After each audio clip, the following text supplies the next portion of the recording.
누가복음 11장 45절에서 49절입니다. 율법 교사 가운데 어떤 사람이 예수께 말하였다. 선생님이 이렇게 말씀하시면 우리까지도 모욕하시는 것입니다. 예수께서 말씀하셨다. 그렇다.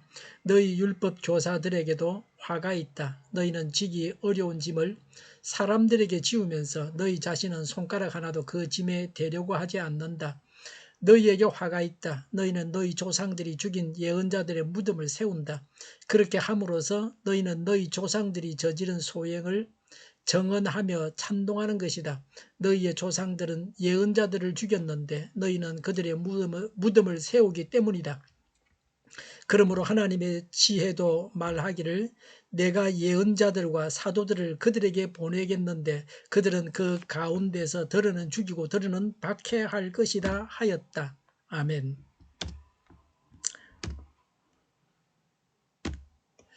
예수님은 계속해서 바리새인들을 책망하셨습니다. 45절에 율법 교사 가운데 어떤 사람이 예수께 말하였다. 선생님이 이렇게 말씀하시면 우리까지도 모욕하시는 것입니다. 라고 했습니다.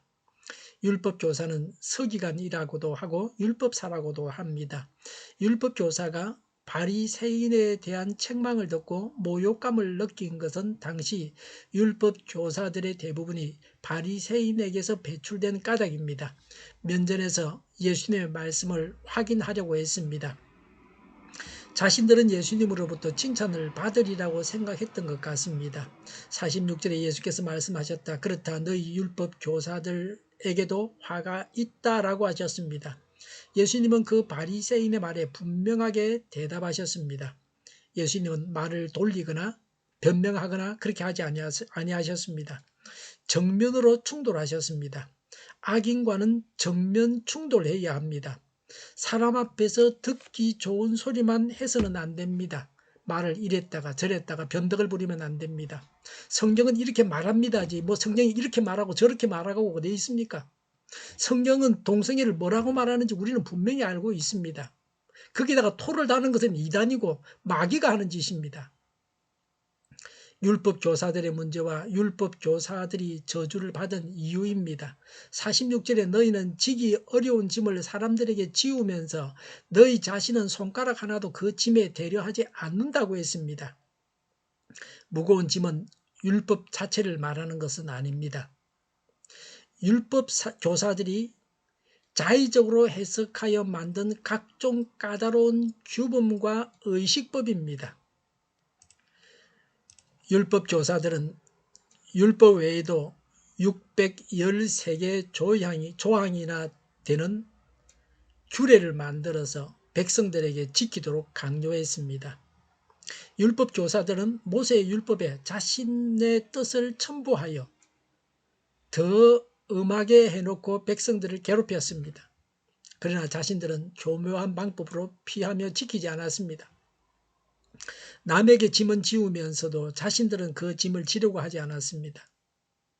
우리는 성경에서 명백하게 가르치는 것이 아닌데도 그것을 연약한 형제들에게 강요하고 있지는 않습니까? 아이들에게 요구를 하는데 어른인 자기 자신도 행하지 못하는 일들을 요구하고 있지는 않습니까? 나도 행하지 않는 일을 남에게 요구하고 있으면서도 그것을 당연한 것으로 여기지 않습니까? 남에게 많은 것을 요구하는 자는 이미 더 많은 것을 행하고 있다고 사람들은 생각을 합니다. 남에게 요구함으로 더 선한 척하는 경향이 있습니다. 이런 점을 악용하려고 해서 남에게 더 많은 것을 요구해서는 안 됩니다. 47절에 너희에게 화가 있다. 너희는 너희 조상들이 죽인 예언자들의 무덤을 세운다.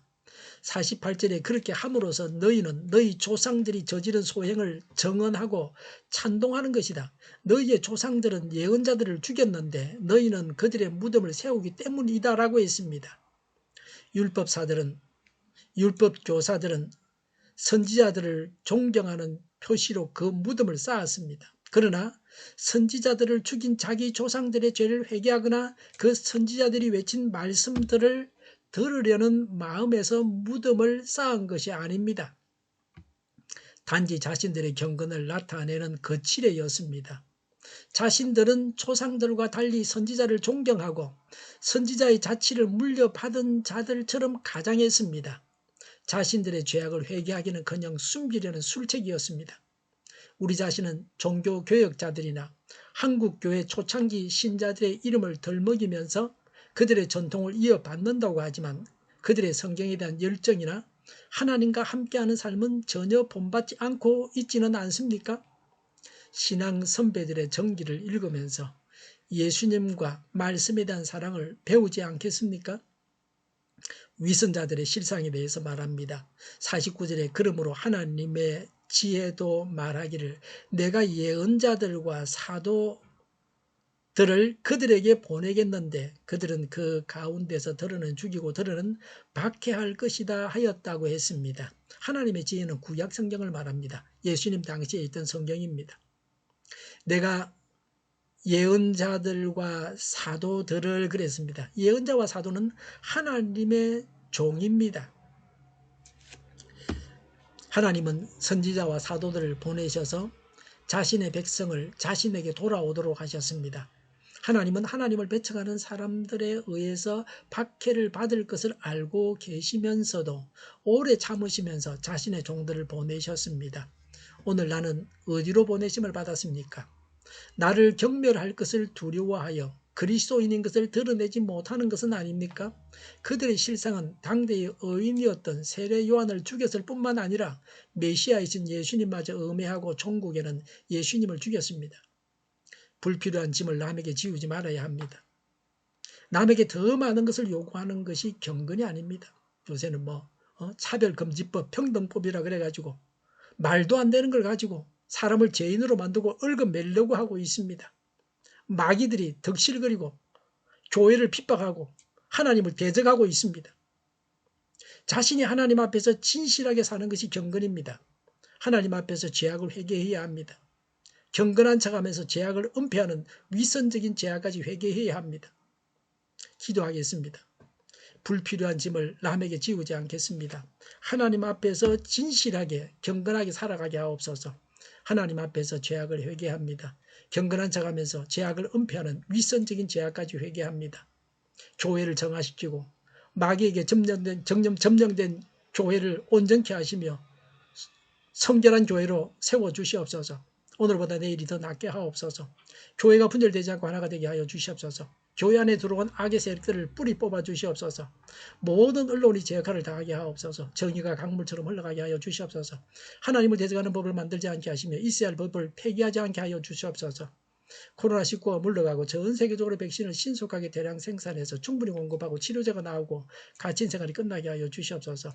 수도권과 부산과 영도의 환자 폭증을 막아 주옵소서. 드려지는 주일 예배를 주장하시고 은혜가 넘쳐나는 예배, 감염이 없는 예배가 되게 하여 주시옵소서. 우리 동일교회가 만구는 집에 하게 하여 주시옵소서. 예수 이름으로 명하노니 모든 병만은 물러가고 몸의 모든 부분들은 온전하게 될지어다. 신유의 기적을 베푸셔서 지금도 저희의 질병을 고쳐 주시옵소서. 코로나로 신음하는 모든 자들을 고치시고 온전케 하여 주시옵소서.